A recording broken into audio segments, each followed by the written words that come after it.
Welcome everyone to another episode of the Independent Academy, where we teach and we try to study, explore, experiment, and learn as much as we can from the world of emerging technologies to hopefully become more independent and be able to do whatever we want to do and bring our ideas into the world. So today we have a very, very interesting guest. We have Tyler Sherwin, the creator of Tradfi to Defi, and someone that has been on our show previously when our channel used to be We Are Bitcoin. So seems like a lifetime ago. Are we still Bitcoin? We're still Bitcoin. Like I still believe that Bitcoin is one of the best tools for independence. Yes. I just don't think it's the only tool. Like yes. I am very interested in a lot of different stuff. Like, well, you can still see the Bitcoin logo, of course, yeah, in my back, and I didn't want to be too constrictive on just studying this one tool, and I went through this process of just asking to myself, like, why do I think that Bitcoin is such a powerful tool? And the answer was like, it allows me to become more independent, which is something that I always strive for. Because when we last spoke, we were talking about that. We were talking about AI and how AI can help you become less dependent on other people to run your own business. And to see you just grow so much since the last time we spoke. I remember it was on Twitter and we were having a lot of technical difficulties and it was just audio. And, you know, a lot has changed since that last time we spoke, and the world feels very different in many ways. But as these new tools become discovered and we start to make use of them, we can really reclaim a lot of our personal sovereignty and autonomy. So I love that I love Bitcoin and I love this rebrand. I think they both work together perfectly well. They're not mutually exclusive. Yes. And I also think my experience is that when I was telling people you should watch my channel, it's called We Are Bitcoin. Bitcoiners love that. People that were not Bitcoiners it was a turn off for them because it had the Bitcoin title. And to me, like I wanted to create something that would bring people in instead of create this division. And as well, like I wanted to connect with the value of the tool, not necessarily with the tool itself, you know? So it's like, I want to be independent. So I'm going to create around that, the value of being independent and self-sovereign and all that stuff. And then that is also going to allow me to explore the different things. By nature, I'm a very, very curious person, and I need free range to explore my thoughts and my interests. And I don't do well with limitations either. That's what I'm hearing you say. Exactly, 100%.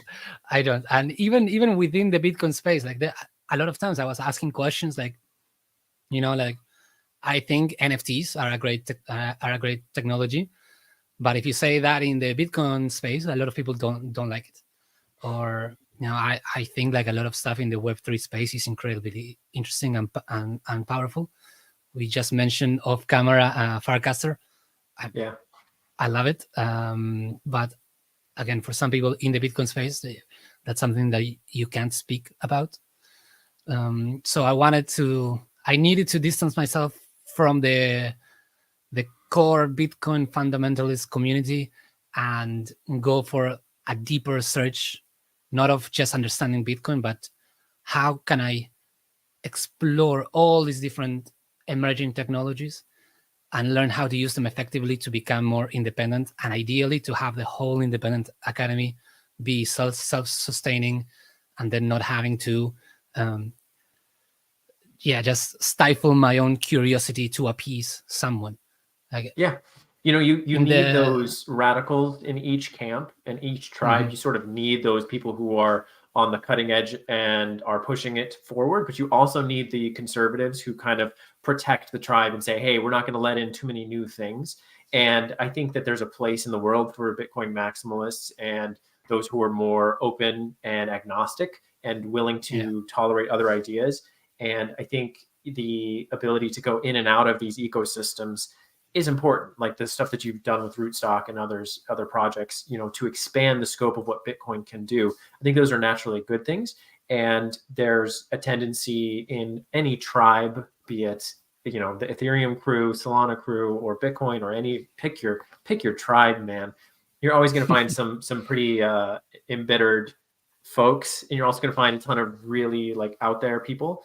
And the fact that you're kind of consolidating all of this under the thesis of being independent is really cool. That's kind of like how I've thought of myself, is I'm wanting to be a part of the solution and not the problem. And that's sort of what brought me into crypto in the first place, was this idea of, you know, I got a little disenfranchised with traditional finance, or Tradfi as we like to call it. And maybe that's a good segue into like how Tradfi to DeFi started. Basically, it was, I wanted to capture this journey that I was on, which is this idea of moving from traditional finance into decentralized finance. And for me, it really all began during the pandemic, the COVID situation. COVID really was a big wake-up call to a lot of people. And I think it was a major social catalyst for redefining the way people work. And at the time, I was a traditional finance wealth management advisor. I was a broker. And I was in the role where essentially you're kind of an asset gatherer to the retail crowd. Think mom and pop businesses, retirees, elderly people, but also new families, helping them set up retirement accounts. And this was in Southern California.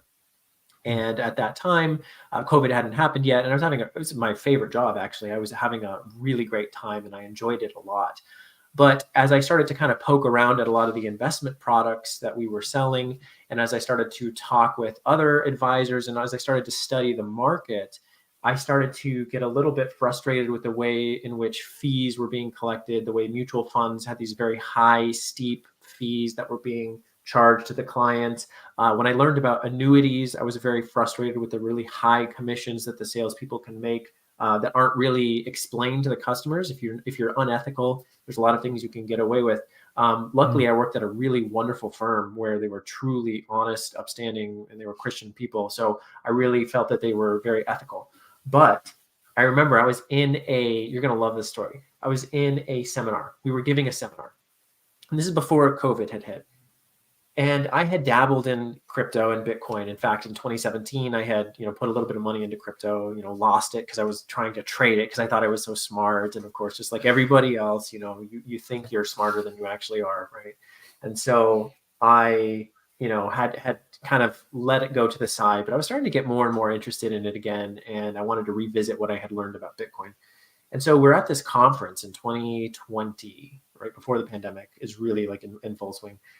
And it was a seminar that we gave, and someone in the audience had a question. We had just gone through a very long presentation talking about traditional investments, things like stocks and bonds, your traditional 60-40 blend, if you're familiar with the industry, like 60% stocks, 40% bonds. This is a well-balanced portfolio. And we were essentially, marketing this to an audience of young mothers who were opening up 529 accounts for their newborn kids and their other children. And of course, we weren't recommending the bonds to them necessarily. We were saying, okay, for your children, you're probably going to do like all stocks.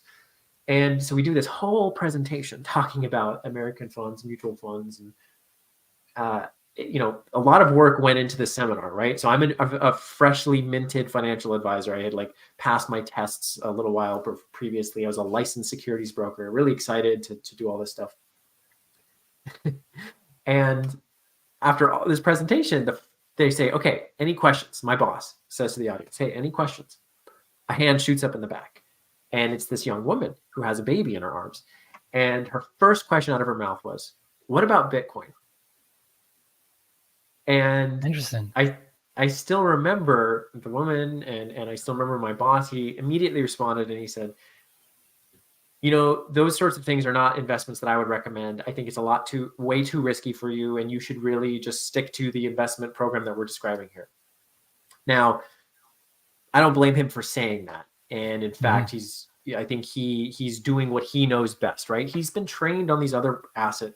He understands traditional wealth management theory. Okay. In theory, what he's saying is not necessarily bad. He's incentivized to say the way what he said, but he was very dismissive of it. Right. And so then of course we moved on into the program, But I approached the woman afterwards and I said, hey, I just wanted to chat with you because I'm familiar with Bitcoin. I know a little bit about it. I'd be happy to chat with you about it. And so I had a conversation with her, and we sort of stayed in contact and reconnected. And I was not brave enough to tell her at the time, I think this is absolutely the future and you should absolutely allocate more than just a small amount to it. But you also have to remember that I was in a tough spot as a financial advisor. I'm really supposed to stick within my framework, right? And truly, if we wanted to help her, there was no way for us to help her in a compliant manner, in a way that was within the confines of our investment purview, right? And so, of course, the rest of the story, right? During the pandemic, COVID has shot up to its all-time high. It was a tremendous opportunity for a lot of people to make massive amounts of wealth. And I really think it would have massively benefited that woman and her family to have done that. And I regret not pushing it a little harder with her, right?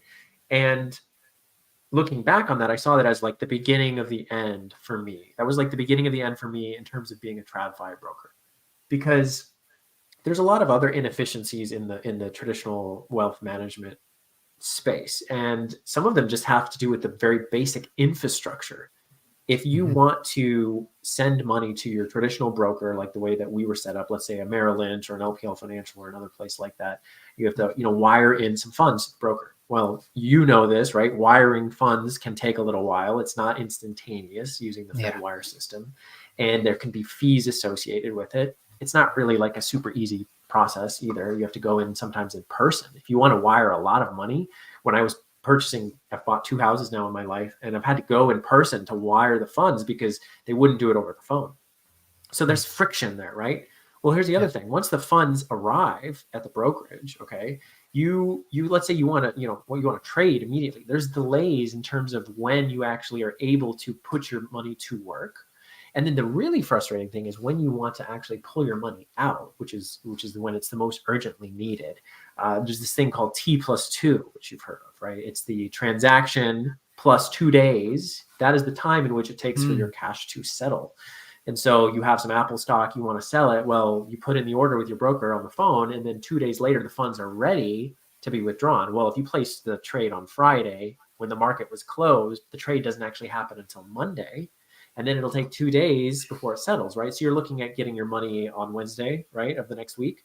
Well, by that point, then the wire could be delayed even further. Now, remember, you placed the trade on Friday, right?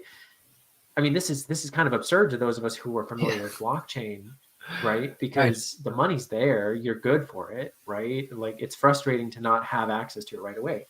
And so there was friction in the TradFi space, friction in the way in which financial advisors deliver and are compensated for their advice. And then there's friction in the actual bank rails and the brokerage rails. We haven't even talked about the fact that if you wanted to transfer your assets to another brokerage, let's say from a Merrill Lynch to a Wells Fargo Advisors or something like this, there's an entire department you have to call, paperwork you have to fill out, and another department at the receiving brokerage to communicate with as well. So there's this coordination that happens, very manual. And guess what? Each side doesn't like the other side. Wells Fargo is not happy to lose you as a client, and Merrill Lynch is happy to get you as a client, but they're in a contentious position, right? So they're not really incentivized to help, right? And it's your money. It's your money. So obviously the punchline is Bitcoin fixes this. Blockchain fixes this. And so I'm starting to have all these thoughts and these frustrations. Then COVID hits. And then I watch just the devastation economically that happens to not only my clients, but to their friends. I watch the next door yogurt business go out of business. I watch these small family mom and pop shops go out of business. At the same time, while in the US, you're able to have big box stores like Target and Walmart are allowed to stay open. They made an exemption so that strip clubs could stay open, but they closed churches.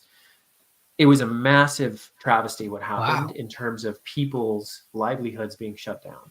And I was so aggravated that the gears of the economy could be shut down in such a way that could harm people in such a devastating way that I was looking for ways to build alternative systems. And I wanted a way for people to have more control over their money. And so you can imagine the philosophical promise of Bitcoin was extremely attractive to me at this time. Meanwhile, my wife was very unhappy with Southern California, and we decided, you know what, everyone's moving around the country right now, and everyone's working remote. I started to work remote. I call it the remote renaissance. Everybody went remote and started to travel. Yeah. So we actually moved across the country. We moved to the entire other corner of the country in the United States, into Maine. And it was one of the greatest moves I ever made for my career, because when we left, I had said to myself, I'm going to work in the digital asset industry. I just made a promise to myself. I said, I'm going to do it. And I started writing. And that's like my biggest takeaway for anyone listening to this. Like, okay, so if I want to follow a similar journey to what Tyler did, start writing. This is the most meta skill. It's a meta skill, they call it. It's like one of the best skills you can learn, because it helps you learn anything else. So I started immersing myself in podcasts. I started listening to every single podcast I could get my hands on. I started like buying small amounts of crypto, sending it to and from myself, practicing with my own hot wallets, cold wallets, etc. And this is, during the pandemic and stuff, and everyone's like locked at home. And so people are starting to figure these things out. People are getting stimmy checks and all these things. And I meet this guy in a Discord group who's actually hiring for an A16Z backed fintech on a brand new crypto team. I join the team. I do a ton of really cool things. I get to go meet a bunch of cool people in the industry. And I've been in the industry ever since. And it was around that time when I first got into crypto, I said, all right, I need like my own personal mastermind. I need other people who I can learn from. I need to talk about what I'm learning, and I need to write about it, and I need to discuss it. Because I knew that if I didn't have some type of forcing function to make myself learn and retain this information, it would just be kind of like a fad, and you wouldn't really stick with it, right? So that's when the idea for Tradfi to DeFi came. I met my co-founder, John, from Tradfi to DeFi in just a forum somewhere. And he's like, we're both chatting like, hey, we kind of want to get into this industry. How do we do it? And my co-founder says, well, there needs to be a resource called how to go from Tradfi to DeFi. And I was like, that's it. Let's call it Tradfi to DeFi. And I was just looking at it the other day. I think our first call was like September of 2021 or something. Like it was a while ago, 21 or 22. And yeah, it's like 3 years now. And we just like met 2 or 3 of these guys, and we've all been together this whole time since, and we've all just been building this thing. So it's really just an informal community, but we've started to formalize it a lot more. And it started off on Discord and Telegram. We still do that, but right now we're really excited because we're sort of transitioning a lot of material over to a new platform. And the basic vision for Tradfi to DeFi was, hey, let's just make a friendly on-ramp into the digital frontier. Crypto, not one in particular, just all crypto, blockchain. Let's help people understand it. And we've helped like dozens of people get jobs. I know recruiters personally. I'm introducing people all the time. A ton of my friends, I went on to hire them at my current company. And then I went on to start a business with other friends. Like, it's just been a wonderful place for us to eventually, the dream is incubate businesses. We want people to come into Tradfi to DeFi, learn the space, get a job in crypto, and then start working together. That's like our dream. So that's my own journey from Tradfi to DeFi. And it's kind of just it's been a blast. All I do is help people like nonstop. And it's been the most rewarding thing for me. I couldn't be happier. I'm so blessed to be doing what I'm doing. Wow. It's such a great story. And as you were telling me, I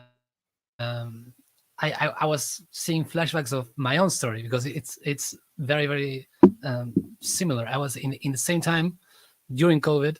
It was when I made the mental switch to be like, okay, I'm gonna be dedicating myself to this industry full time. And again, this ability of working remote, that's something that I wanted, because what I was doing when COVID hit, I couldn't do anymore. So, and that to me was when I felt like that I was not like a master of my own destiny, because the government was like, okay, we're not allow anybody to go out. And at that moment, I was I was working in the art industry, doing a lot of music and stuff like that, and I couldn't go out. I couldn't do it. Are you a musician? And that drove me crazy. I was. What instrument? I started with guitar, then I learned piano, and I was kind of a singer. Like, I never took any singing lessons. I just do it. I'm a musician too. I play play violin and piano. Oh, wow. Yeah. And I write a lot of my own songs. So when I used to perform, I used to do almost all original songs, which some people liked, some people didn't. But that's great. To me, like everything that I do, I have to do it in my own way. Yeah, of course. Which is part of this independence journey. Has like it was always like that for me. Yeah. And yeah, it was during that 2021 where like during COVID that I decided to go full in. And now that I am working fully remote, like I was born in Argentina, I came to Australia because in Argentina I couldn't find opportunities. In Australia, I was able to find opportunities as an artist. Then COVID hit, all those opportunities went away. So I went full on into the digital space and the crypto, blockchain, Bitcoin space. And now that I can work full on in that space remotely, I'm actually relocating back to Argentina in July because now I see that there is more opportunity in Argentina than here, which is like very interesting. But I just moved to where I see the opportunity to keep developing what I'm trying to build. And the same as you were telling that you built Tradfi to DeFi because you wanted your space to learn, to incentivize yourself to continue learning and to connecting with the people that are in the same wavelength and in the same journey as you. That's what I'm doing with Independent Academy. So to me, it was like hearing my own story, but like a different version of it. Yeah. Well, it's interesting. It's waking people up, isn't it? It's an experience that, you know, the situation with the COVID thing was horrible for so many people, and it's important to remember that. But for those who were willing to recognize the opportunity in that adversity, it has been massively rewarding. And my lesson for anybody is that during those times, try to find the way to turn it into a positive. And your experience and my experience, when we talk to more people in the space, you start to hear it over and over again. It's a similar journey. And that's why I feel like the story of Tradfi to DeFi resonates with people, because you know, we're in a process of gaining our independence from the old system and into this new system. Yeah, no, absolutely. And I think we are living through one of the greatest technological transformations, but technology has such a powerful force in the world that it's not only a technology transformation, like the entire world is changing. Yes. It's changing the way we do everything, and that is going to create massive opportunities for those that are paying attention to it. Whereas most people, absolutely, most people are not paying attention to it, and they only react when like the change is upon them. Like yes, so they're reacting to it. But if you're paying attention and you're watching where things are going, and you're learning, and you're experimenting with the different tools, like you said, you started buying small amounts and transferring, like testing how this technology worked and getting hands-on experience. Like I think for those people, there's going to be massive opportunity in this shift. Absolutely. And think about it too. So what you and I do is we're really just trying to communicate these tools to people. We're just trying to help them, right? So with the Independent Academy, with Tradfi to DeFi, and then my other business, RWA World, like my whole philosophy of any business that I've ever started or tried to do is help other people help themselves. That's always been the best way for economic prosperity, mental prosperity. It truly is like the ability to achieve on a 10x scale when you learn how to do something. And so like right now, for example, on Tradfi to DeFi, I'll give you a good example. We're doing a 30-day writing challenge right now. And if you click on the Tradfi to DeFi account, you'll see in our bio. Yeah, here it is. So this is the, exactly. So this is the school platform that we've set up. And I've set up a bunch of courses that are totally free for anyone who joins. And with school, it's really cool. There's a bunch of courses on there and you can customize them, and there's different levels and things as people advance. But right now, people who join right now can participate in it. We're doing a 30-day writing challenge that starts in 2 days. And I'm going to be writing with the community and everybody in the community from Wednesday of this week through 30 days out. every single day writing at least 150 words and then moving from that day to the next day to the next day. So day 2, 3, 4, 5. And it has been massively beneficial for me to join this community and be a part of writing together. So I had just done a 30-day writing challenge in January on my own, and it was massively beneficial. I took a really deep dive into tokenization of real world assets. And as I was doing all of this, I'm like working really hard to understand this space. And it was when I started to get to like day 20, day 25, and I was like, whoa, like I'm starting to learn so much more than I previously had. So if that's interesting to anybody listening, I would encourage you to join the Tradfi to DeFi community, because we're going to be doing this writing challenge. And every day you're going to write and publish. And I have a course with all the explanations of how to do it, ways to help you if you have mental blocks, ways to overcome limiting beliefs. I'm giving like 90 different prompts to help you spark ideas and try new things. And so that's the whole goal, is like, hey, let's learn together. Like the whole point is, can we create a community where people benefit and learn from one another? And so that's the dream. So yeah, if you're looking on the screen right now, you see I have a couple of qualifying questions, like, do you promise to take responsibility for your own actions and things like that? But, crypto is a wild west, right? You got to be careful. But this writing course, I think, is a great entry level. If anyone wants to get into the industry, I'm just like, hey, start writing about it. You might decide after you start writing about crypto that maybe you don't actually like it, or maybe you're not writing about the right part about crypto. And so for most people, I encourage you, take some time to write, think about, hey, do I actually like this space? And you'll never know where it takes you. Writing just helps you become smarter about everything that you're doing.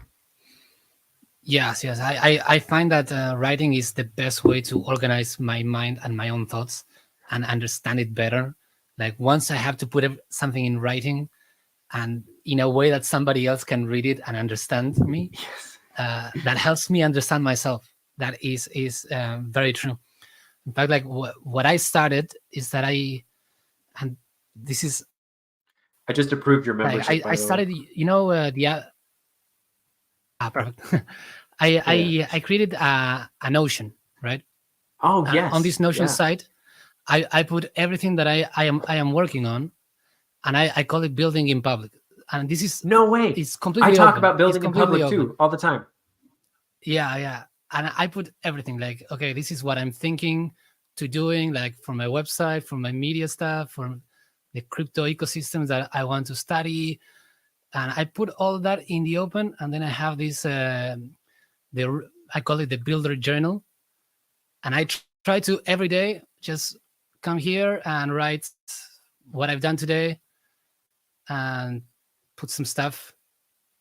And this helps me. Can I just say, by the way, I've noticed your output, like you have these really cool, like this right here, these consistent AI images that you've generated.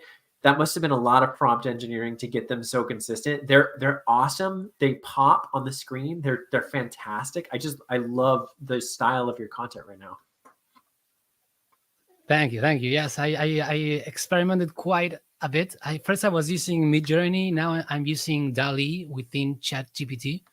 I find it to be, for this style of images, like are a bit cartoony, kind of a little bit like anime sometimes. Those ones, ChatGPT with DALL-E, if you have the paid version, it's actually really, really good. And I started using this one. It's called Paragraph, and it's like a Web3 for your newsletters. And what I'm doing now is I'm literally taking what I do on Notion here, and I paste it, and I started publishing as a newsletter just to test it a few days ago. And someone started buying them as NFTs. And to me, that's you selling them for like $5 something, and that's amazing. I am experimenting. So I found this one, and I'm like, okay, I'm already doing this writing. That I do it mainly because it helps me. It helps me at the end of my day, say, okay, I've done this, I built this, I created this. Tomorrow I want to accomplish that. This is what I'm thinking. And then I was doing it for myself, and then I was like, okay, I found this website that converts them into a Web3 newsletter that people can even sign up with their wallets. So like that to me is very interesting. So I did it, and then I was like, okay, I can turn them into NFTs, and I don't have to pay for the gas because it only gets minted when people buy them. So I was like, okay, it cost me zero. I'm gonna try it, and then I started to sharing them on Farcaster because again, I found Farcaster. I thought this is interesting. Now that I have, like, I'm writing this for myself. Now I'm publishing here to experiment. Now I have this platform to distribute them as an experiment. And yesterday, somebody paid $5 in Ethereum to get it, and today it's worth like $6 now because Ethereum, of course, went up. So I'm like, this is such a wild place to be active in. And again, if you start just by writing because it's good for you, and then you can start like stacking things on top. Yes, and it becomes very interesting. Yes, so one of these things I have written on my whiteboard is eliminate, consolidate, and stack. So like I try to eliminate things that I shouldn't be doing, and then I want to consolidate the things that I am doing into these repeatable processes, and then stack, like you said, where it's like, okay, if I'm already writing daily as part of this challenge, can I be writing about the other things that I'm doing? And so that kind of gets into like Tradfi to DeFi, fueling RWA world, and like they're like this virtuous cycle. Like my dream is to just be having like a personal holding company, building multiple businesses that are all feedback looping with one another. And that's a really cool concept. I have not, I haven't mastered it, figured it out yet, but it's something that I'm on the path to do. So like with Tradfi to DeFi, we have the community, we have the courses, people can sign up and click through and do them, and they learn from them. But I'm also going to consolidate all my career insights, like how to get a job in crypto, how to really crush it at a conference, things that the crypto professionals would like as well. So we kind of take users on this journey from a crypto novice who doesn't know anything about crypto to a crypto hobbyist to somebody who plays around with it for fun. And then if you're wanting to become a crypto professional, you become an aspiring crypto professional. And then we take you to that next level to become a crypto professional. And I've seen people go on this journey through our community. And so if I can try to consolidate that into a course format, so when people join, that's what they end up at the end of that process. If they become, intelligent enough about this space to get a job in it, then it's just so cool. Like that's the dream, to help people do it. Yes, no, I love what you are doing, and we are thinking in very similar ways. That's why we're friends. True. Even what you were saying about the creating companies within your project, like I had that same idea, and I started doing, like, this is the new Independent Academy website. It's designed mostly to be watched on a mobile. That's why it has this format. Nice. But if you go to the end part, I created this. I call it Independent Labs. Nice. And here, like, this testnet is a project that I'm doing with a lot of Spanish content creators that I met through the Rootstock Ambassador program, and we're trying to create a community specifically to teach people in Spanish about all this technology. Mm-hmm. And this Belomas is a project that I'm helping my wife with. Her name is Belle. I'm Thomas, so we call it Belomas. And we use AI to create books and personalized books. So we created these ones, and then this one with like an elephant which goes into Wonderland and has different adventures. And it's all with using that's so great. AI. I love the characters. That's amazing. Yes. And we do it all with AI. Like, she's a very good writer. I am more like a visual artist. You're a prompt engineer too. Yeah. And we sit together, and with AI, we try to bring ideas into full-on books. And that's something I'm helping her with. And this is the journal that I was doing.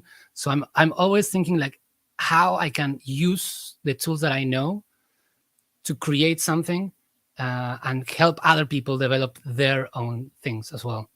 So we are very good, very in tune with that. And even, like, I started experimenting, for example, since I already know how to use crypto, you can start creating crypto paywalls. So if you want to have your own shop, like I created this book, A Bitcoin Christmas Carol, and now I can add, and people can buy it with USDC, and they can buy it on different chains. So this is all stuff that I am learning, I'm experimenting, I'm trying That to is put it really into cool. what I'm building, I so want that to do I can that. learn and help other people. Yeah, this one Yeah. is a I got to write these down. So I'm going to have to rewatch this recording. So that was really it's cool a because like like I'm envisioning something yeah like this. Like imagine you take somebody through the course of like, hey, here's how you get a MetaMask wallet. Here's how you get a basic hot wallet. Here's how you can move some money on chain. Well, you could actually teach them how to like make a purchase, and they buy like a digital product that is something that they can only get if they pay the $10 for it, you know, because the course is free, right? Like I'm not monetizing it at that point. And so that's a really simple way to help people like prove that they know how to do what they're doing is, can you yeah successfully purchase this asset? That's really cool, man. yeah. And to me, the thing about specifically Helio that blew me away is that I was trying to set up the thing, like I wanted to have some stuff for selling, like this book. For example, I have most of the stuff free, but some of the stuff I wanted to have a paywall. Yeah. And it was a bit difficult to do it in the traditional way. Like I have to get an ABN here in Australia. Then my ABN got canceled and I had to contact the government to get it back. And then I used that Helio website and I just put in my MetaMask wallet. And that was it. I could already start accepting money in all these different chains. So And that's like, and that let's go back to my example of the Tradfi, right? So like yeah, when you want to move your assets in traditional brokerage accounts, you have to call somebody, you have to have like, you know, you have KYC process, the onboarding process, right? And then you have to get this transfer paperwork. And so you have to physically go and wire the funds. If you want to move your money from Binance to Coinbase, or you want to move your money from Gemini to Kraken, you just send the crypto to the new wallet address and that's it. yeah. It's so different. It's wild. so It's different. You wild. don't have anybody to call. You don't have to like sign paperwork. It's like, how have we not, we've been moving information at the speed of light since like the invention of the internet. And so how come we are not able to move money at that speed? You know, obviously not the speed of light, but instantaneously, essentially, you Exactly. know? Yeah. And to me, like one of the things that really like it makes me understand the powerful thing of these kinds of tools is that like through Rootstock, I work with a lot of people in Africa, in places like Zimbabwe. And like if it was a bit difficult for me to open my business account in Australia, like for them to open one in those places in Africa and to accept payments from people overseas, it's a lot more challenging. But they can use Helio, and it takes literally copy and pasting your wallet, and you can already accept payments across different networks. You can accept Bitcoin, and that's great. You can also accept like Solana, and then the fees are almost nothing, and the settlement is almost instant. And you have a ton of different options, and you can go from idea to business like that, like no friction. You just slide right into it, which is wild. Yeah. And see, that's the whole future that everything's moving towards. And like you said, if people can recognize this and see where things are changing, that's how they can be prepared for and take advantage of these opportunities. So that kind of leads to like to RWA world. So we have this idea within Tradfi to DeFi that came from one of our community members.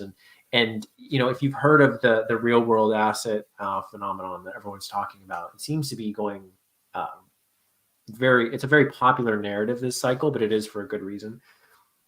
It's this idea of, well, let me take a step back. So at Tradfi to DeFi, we've always been concerned or interested in this, what I like to call the mass adoption moment, when everybody is using blockchain. And I personally believe that that will happen when people don't even realize that they're using blockchain.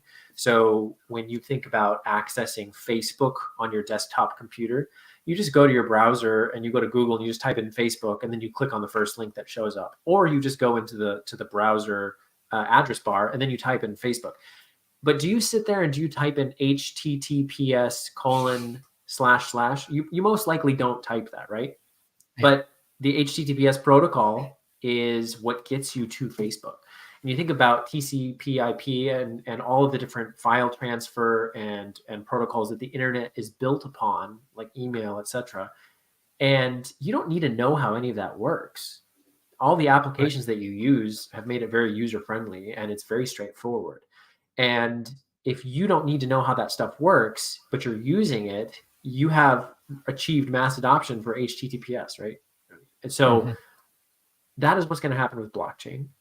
When people are transacting with their financial assets and other assets with better settlement ledgers, with asset ledgers that are just more transparent, secure, and fast compared to the way in which they do things traditionally today. And so at Tradfi DeFi, we're very interested in trying to find opportunities to that lean into that narrative. And for us, one of the biggest ways that this is going to manifest is with real world assets that have been tokenized on the blockchain. And so this idea of RWAs, real world assets, it's kind of a funny name, kind of like how decentralized finance is kind of a name that people have come to use when they're referring to open and permissionless finance. You know, maybe isn't the perfect name for it. Maybe open finance is a better name for DeFi.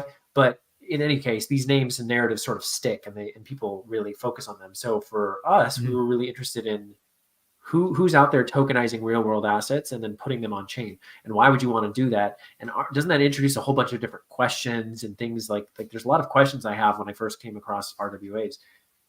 And in 2019, like people had tried some things, and like the concept and narrative has been around for a while, but I don't think it's really hit like a fever pitch until this year. So my friend comes to me from inside Tradfi to DeFi. His name's Constantine, and he says, "Hey, so I've been out there trying to like just collect a list of all the real world asset companies out there, because there's a lot of really cool projects where people are tokenizing private securities, they're tokenizing private debt, they're tokenizing consumer debt, and I just want to find them all in one place. So I've made a list of like 100 projects." And I was like, "Oh, this is actually kind of cool." And I said, what if we just, tried to capture all of the real world assets in one location? And he's like, "Yeah, I've actually been thinking like this could make a pretty cool business." So I brought together two of my other friends, my friend Ray, who's an amazing researcher, one of the best writer that I know. And then my other friend, Pablo, who's an engineer. And all of us got together and we're like, "Hey, I think we could actually turn this into a business, do some cool stuff." So we grew the database. And essentially what it is it's just like an overview of every single company that is issuing a token that represents some sort of a real world asset, either a marketplace or a platform or an issuer of a real world asset. And it's all in a database. And we've open sourced it to everybody. Everyone can have access to this database. It's on our website, rwa.world. And RWAs, I think, are the answer to the question of how do you go from TradFi to DeFi. It's by tokenizing financial assets that exist outside of the blockchain. And so when you think of Ethereum and Bitcoin, the native currency of these networks is, of course, Bitcoin or ETH. And that is the payment system through which you're able to operate in the blockchain.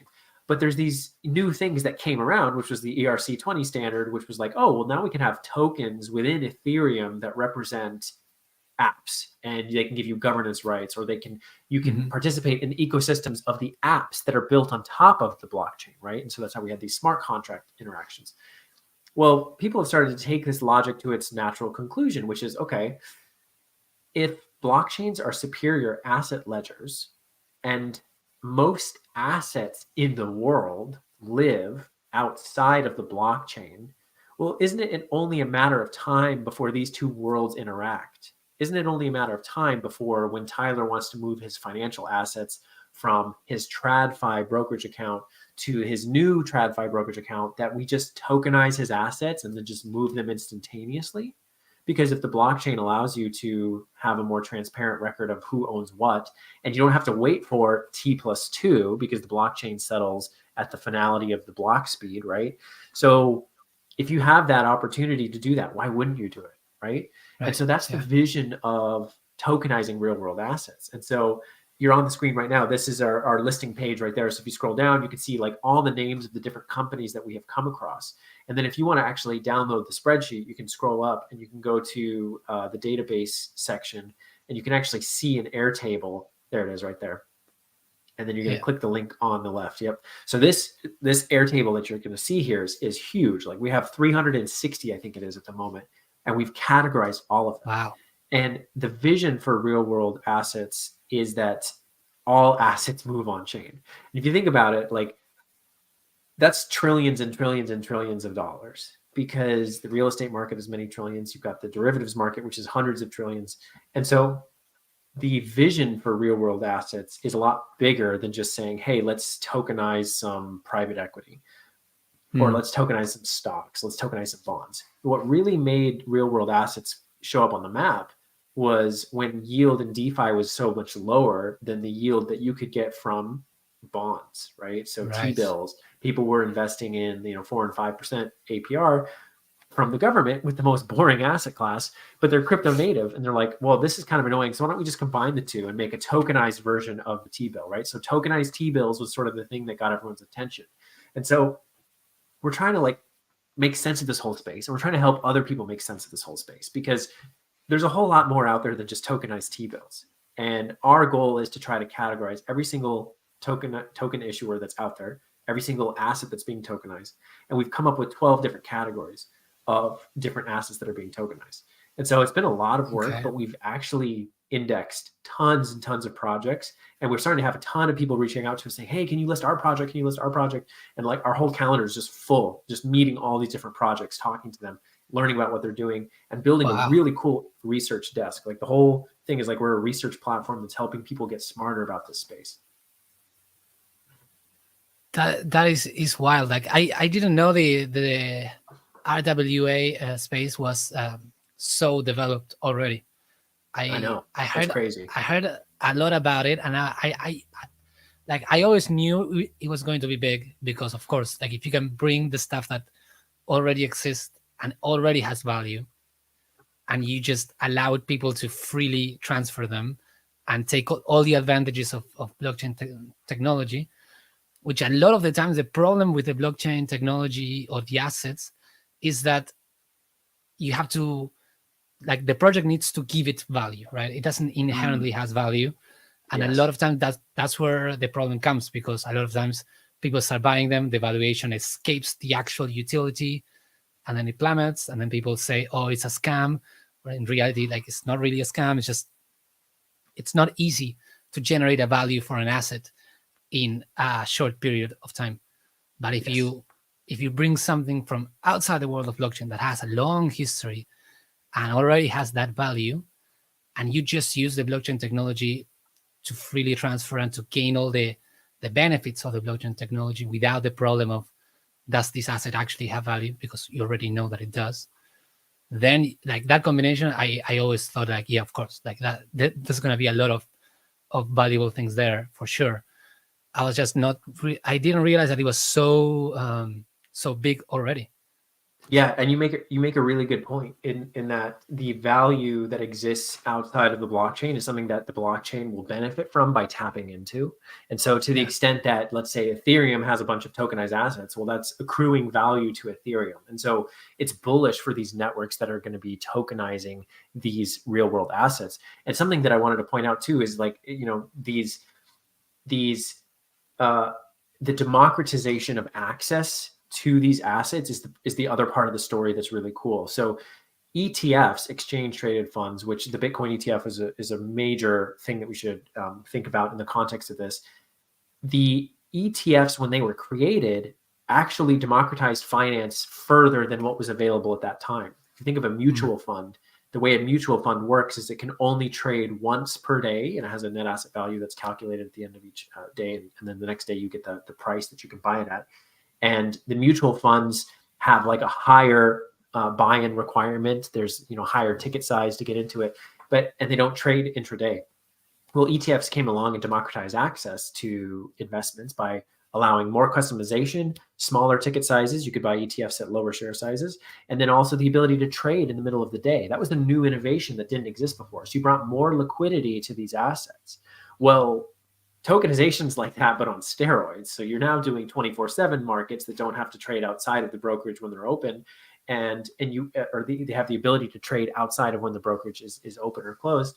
And tokenization allows for even further fractionalization and even faster transfer times, right? And so it's even more transparent and even more tamper-proof, because you can't really change the blockchain. And so it's like ETFs on steroids. And this is something that Larry Fink, the CEO of BlackRock, even said when he was on CNBC. The CEO of BlackRock got on CNBC and said, oh yeah, I think that the Bitcoin ETF is really just a stepping stone to tokenization. And he believes that tokenization will be a massive part of our financial system in the future, because he recognizes that by having transparent and more open financial systems like this, you can build a lot of customization into the actual asset itself that allows for more compliant trading environments. And so this whole tokenization space, if it's like overwhelming and confusing to people, I just say, hey, just start with our newsletter. Like, it's really simple. We just break down the developments each week in the tokenization space. We're like, okay, just step by step, what happened this week? Who are the major players doing all sorts of new stuff? How do you stay on top of it all? That's our goal. At RWA World, we just want to help you stay on top of it and not get overwhelmed, because there's just too much innovation happening. It's just happening so quickly. Yes. No, it's always good to have someone that can go out, gather the information, and present it in a way that for you is easier. And because again, like, RWA is a massive space, and you have a lot of massive things that are happening at the same time. So you can't just study everything by yourself. It's not possible. No, it's not. No. And having like you and your team that are dedicated to this specific part of the ecosystem, that saves people a bunch of time. And yeah, it's a space, if we're talking about where will opportunities appear, this is a massive space where that can happen. And it's like you were saying earlier, if you can identify where the transformation is going to happen and position yourself accordingly. And so, I can't promise that you're going to be, massively wealthy by following RWA World, but I can say that, like, we're discovering projects that are brand new that some people haven't heard of yet. And so we really have an approach where we're going after the long tail of all of these asset issuers. There's even a company, Thomas, playing that's tokenizing uranium. Okay. Like they're tokenizing everything. We talked to a team who's tokenizing diamonds, tokenizing collectible watches, tokenizing uranium, uranium 308. That's the name of that company. They're fantastic, by the way. But yeah, you follow us on our Twitter account, you'll see we talk to these teams. We do threads with these teams. We do AMAs with these teams. In fact, this is really cool. Our co-founder, Ray, is contributing to a massive report that's going to be coming out very soon on the new T-Rex protocol standard, 6343, which is a token standard for real-world assets. And so just to tease that real quick, that's going to be something that's going to be coming out from us really soon. So if you subscribe to the newsletter, you'll see it first. All right. And where do you see at the moment that most of these assets are being issued? Are these mostly Ethereum tokens, or what ecosystem are people choosing? If you go to our website, we actually did an annual report, and if people want the PDF, I can give them a link to it. But if you go to research, top link right there underneath research. All right, no, it's there. Scroll down. Yeah, and then right there where it says, that's the one. Report. So go to like page, let's see. Okay, perfect. And then click left and right on page, there's a pie chart, page 10 or 12.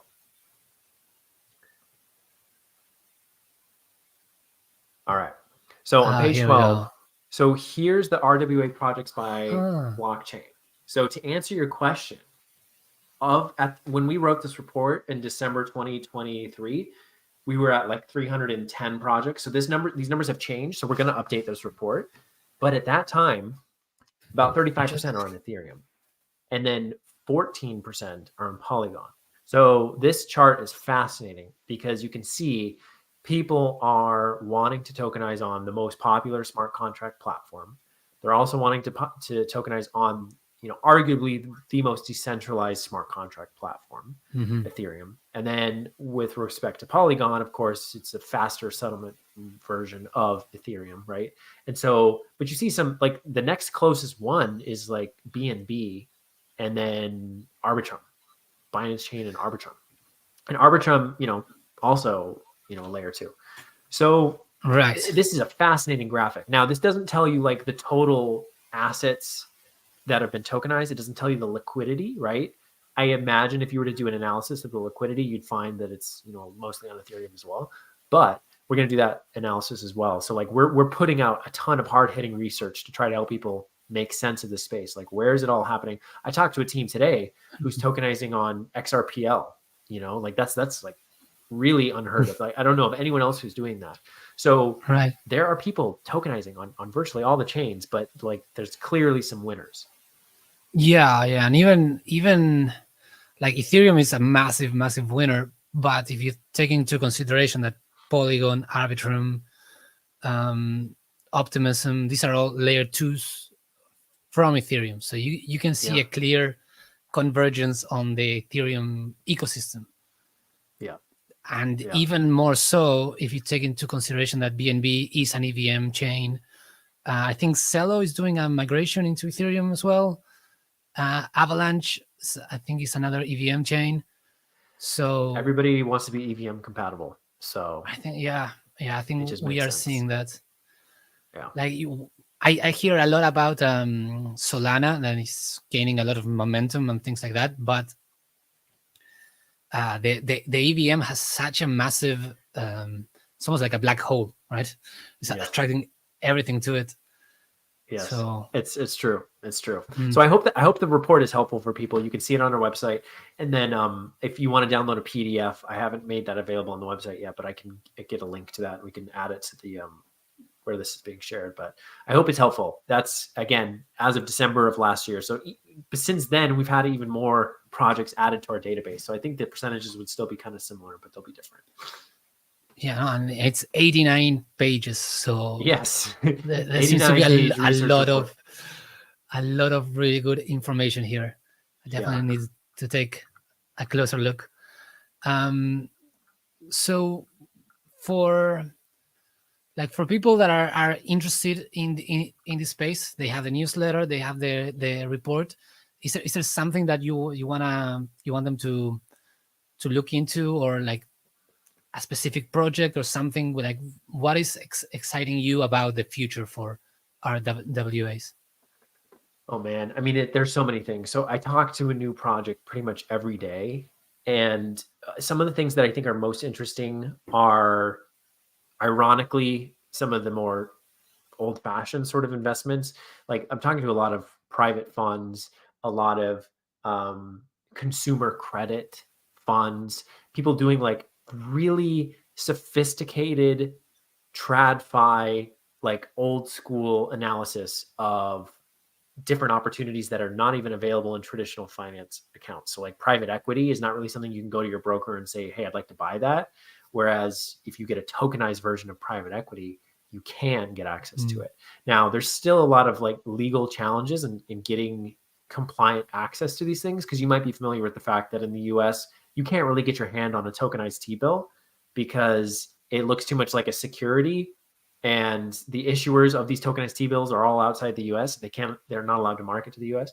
So there's a lot of things that still need to be figured out there, but I'm really excited about the sort of sophisticated products that retail people haven't normally been given access to. But I also have a big word of caution to people, which is, hey, there's probably a reason why there's been a lot of friction and why you can't get access to these products, because you might not be able to fully understand them. And there's a lot of risk involved sometimes. Now, with certain types of investments, there's not, and it just depends. Like, the thing is, people are gonna have to get smarter about this space. And in the same way that like the Robinhood revolution, where people got access to like sophisticated leverage products, which you could have had before, but you got them even more easily because of Robinhood. Similar thing is going to happen in tokenization. Like, I actually, like, a warning to people would be, hey, watch out. There's going to be some pretty rough headlines in the future where, hey, this company pretended to tokenize an asset, but they didn't actually tokenize the asset. And you bought a voucher that you thought was redeemable to private equity in some company. Well, they ran off with the money. And that's going to happen. Like, that's going to be a headline that happens. It's going to be really frustrating. That's why I'm making this company. Like, we want to help shine the light on these projects. And so we're going to go through a verification process where we help people understand, hey, this is the legal entity behind this tokenization platform. Here's the custodian they're using to secure the asset off chain. Here's the oracle, which updates the status of it, right? We're going to try to give people all this information because it's up to credible platforms like us to shine a light and bring clarity and transparency to the space. So that way people can get excited about the right sort of projects, not the wrong sort of projects. It's kind of, it's kind of going to be like an ICO period for a little while when just everyone's tokenizing something. Some people are hyping on the narrative without any substance. We want to try to help sort through that and help be a helpful guide for people. Yeah. Yeah. And like, do you think that we will see integration between the DeFi economy with these RWA assets, and then doing things like, for example, I don't know, locking a stock from a company and borrowing Bitcoin against it, or some kind of stuff? That's like that's what I want to do, right? Yeah. So I want to take my Tradfi portfolios and I want to lever up. That's the obvious use case that everyone wants to do. And it requires, a lot of liquidity. You got to have buyers for this stuff. You're going to take on some smart contract risk. I mean, I'm concerned about obviously like an exploit in my smart contract that I'm using to borrow against my TradFi asset. How am I going to unwind that nightmare, right? If I lose the token to the asset, but I've KYC'd with the issuer, and so they know that it's me, right? So did they build the smart contract functionality with the ability to blacklist addresses? I mean, presumably, right? So like stablecoins, for example, Circle and others, they're able to blacklist addresses and essentially retract those assets, right? So is that going to be something that we can do with these token platforms? Maybe. Some of them, yes. Some of them, no. Some are going to be custodial. Some are going to be non-custodial. There's so much to be sorted out before we can really get to that future, but it is happening. People are doing this stuff. And I'm not really prepared to say who is like the safest at the moment. Like we have a lot of research to do to figure out, okay, when am I going to be comfortable to try some of these applications? Because that future is absolutely coming, and it's going to be so, the use cases are going to be so emergent, we won't even know how to predict what they're going to be. There's the obvious ones like collateralizing the deed to your house. You can have some liquidity like HELOC. Figure is doing that today on the Provenance blockchain. Wow. But there's going to be other examples as well. Yeah, that would be very, very interesting. If people can access liquidity without having to go through the traditional route, and then you can just get even small amounts and then repay them at your own time. Yes. That is very interesting. Yes, and also think of like real-time compounding and dollar cost averaging. You can do this with protocols like Superfluid and DeFi. Well, why not be able to do that with your TradFi assets as well? Why not be getting paid rent on the blockchain from your actual like renters in every single second, right? That's kind of cool way to really, smooth out your gains. And get rid of a lot of middlemen that are not doing a lot of valuable inputs. That is very interesting. I see a lot of potential for people to get opportunities, to reduce friction, to get use cases that otherwise they're too costly. Like I got married last year, and I wanted to get some sort of loan or something because I didn't want to sell my assets to pay for the wedding, which was very expensive. Yeah. And I went to the bank, and I spoke with the people there, and I was banging my head against the wall, and I was like, how is it possible? I fully understand DeFi and these very complicated systems. Yes. And yet the traditional products, they're speaking to me in a language that I cannot understand. Like, how is this possible? Well, I had a similar experience when I tried to tell my mortgage lender the crypto portfolio that I have, and I was like, can you please count this as assets towards my borrower profile? And she's like, no, of course not. I can't do that. And I'm like, geez, it's so aggravating because I'm knee deep in NFTs and crypto. So it's pretty funny how that happens. Yeah. And I ended up just going to a DeFi platform. I locked some Bitcoin on Rootstock. I went to Sovereign. Yep, Sovereign. Yeah. I locked Bitcoin. I took some some stable coins, bridge them out, use them, then repay, and I got all my Bitcoins back. And even like I was lucky in that period of time where between that I opened the line of credit and I closed it, the price of my Bitcoins went up. So the little that I had to pay in the interest for that time, I more than made up for it in value appreciation of not selling my Bitcoins. Yeah, it's a way better system. So I am very, very excited about more people having access to these kinds of tools.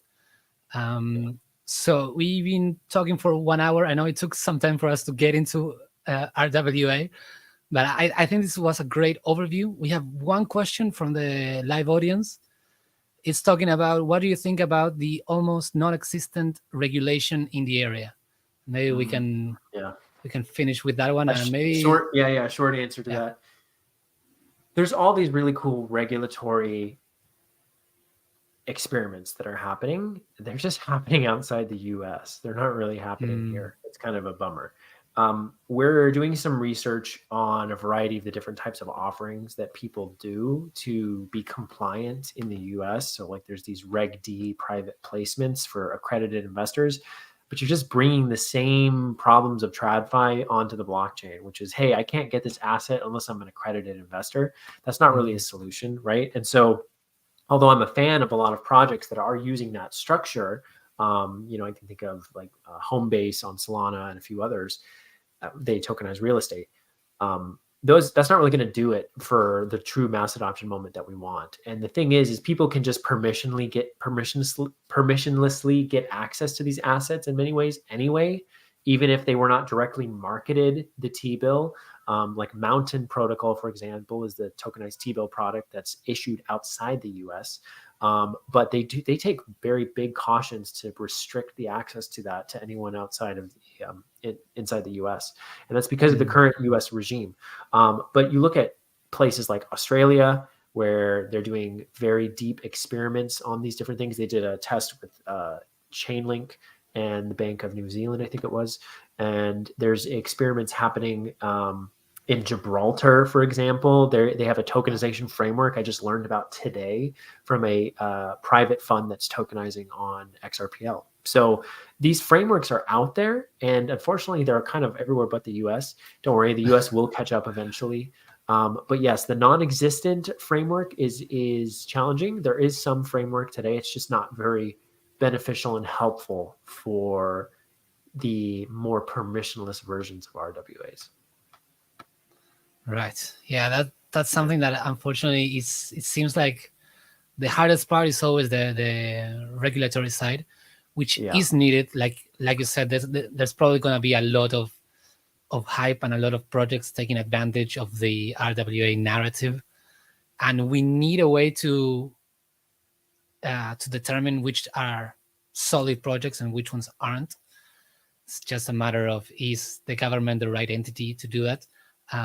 I don't know. Like I much rather. The answer to that question is usually no. I have my book here of like The Anatomy of the State by Rothbard, and the answer to that question is usually no. But the thing is about these real world assets is that there's a regulatory component, and that's where the real challenge is going to be. Is the point at which this tokenized asset represents something in the real world. How do you have the right custodian and legal framework to secure it? Because we all benefit from the laws that protect us and the property that we own. And so you have to make sure that your tokenized asset is achieving that end state for the people who holds that token. And so, it's really exciting. Like the answers are not yet all there, and we're going to help you figure it out at RWA World. That's wonderful. So thank you, Tyler, for your time. I'm sure we're definitely going to do another one later. Absolutely. We have to. For everyone, follow at Tyler Sherwin on X. Follow Tradfi to DeFi at Tradfi to DeFi on X as well. And we have the new RWA World. And if you click on the link, you can get to the newsletter to stay in touch with all the information. And in the Tradfi to DeFi page, you can go to the event that is coming for everyone that is interested in making this transition from Tradfi to DeFi into the new world where all these opportunities are going to be happening. So thank Amazing. you so much. Thank you, brother. Thank you so much for having me. It's always good to see you, and it's cool to know that you're a musician. So at some point we should make music together. I have a keyboard. I just got a Yamaha keyboard, so we could do, nice. do guitar and I could do keyboard. That would be great. Yeah. Web3, what do you call it? Distributed band. Yeah, we'll have to come up. Yeah, because we're global, all around the world. So yeah, man, thank you for having me. Would love to have you on Tradfi to DeFi podcast as well. Anytime, open invite, always. All right, definitely. We'll do it, and we'll continue to find ways on collaborating, because we're clearly on the same journey. We're on the same journey. We're on the same journey, exactly. And anything I can do to help as well, I'm always down for you. All right, thank you, and thank you everyone that has stayed in the live version or watching the recording. We do these interview shows every week, so it's always Monday 11 p.m. UTC, and we have another great guest next week. So hopefully we'll see you there. Take care and keep learning, keep experimenting, and keep exploring. Bye, everybody. Thanks.